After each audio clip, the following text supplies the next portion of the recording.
আসসালামু আলাইকুম। হাতে মাখা মুরগির গোশ রান্না করব আজকে। এটা ডিম পাড়া যে মুরগিটা আছে লাল মুরগি, সেই মুরগিটা নিয়েছি। মুরগিটা রান্না করার জন্য সমস্ত মসলাগুলো হাতে মাখিয়ে তারপরে রান্না করেছি। আর এতে করে সময়ও অনেক কম লাগে এবং রান্নাটা কিন্তু খুবই ভালো লাগে, খারাপ লাগে না।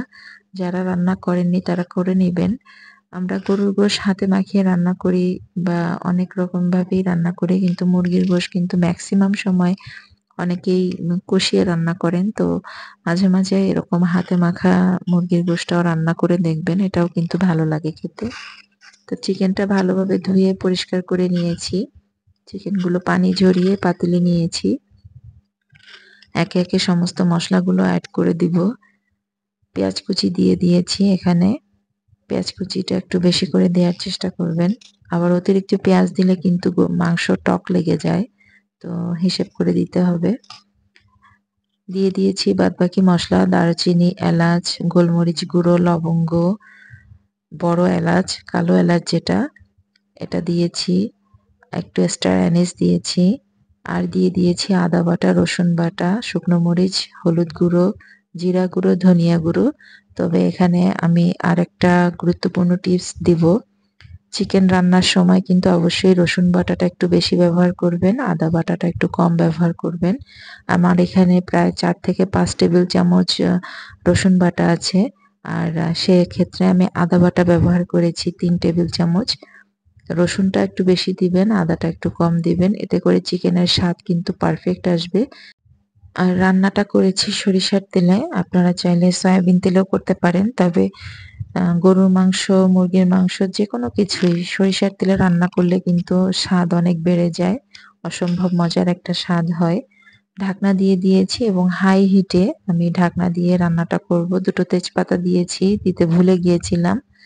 তো ঢাকনা খুলে 2 টো তেজপাতা দিয়েছি। আমি হাই হিটে রান্না করে নিয়েছি।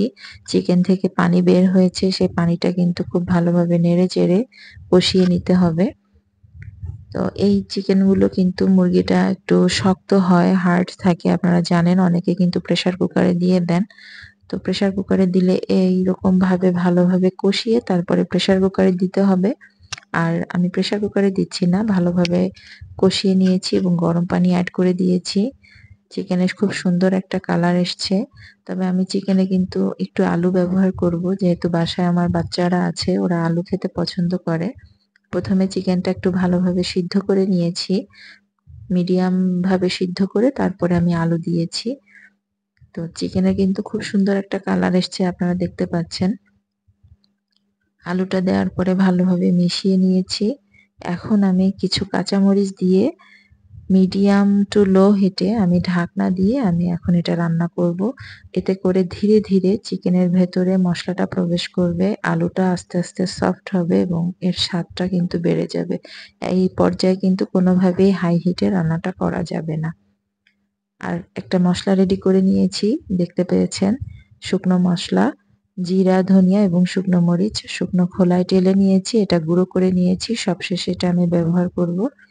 আর এই যে একদম লো হিটে রান্না করেছি, এতে করে চিকেনের কালারটা সুন্দর আসবে, চিকেনটা ধীরে ধীরে সফট হবে এবং আলুটাও ভেঙে যাবে না এবং আলুগুলো খুব সুন্দরভাবে সফট হবে, নরম হবে। আর একটু পাতলা ঝোল, এটা কিন্তু খেতে খুবই ভালো লাগে।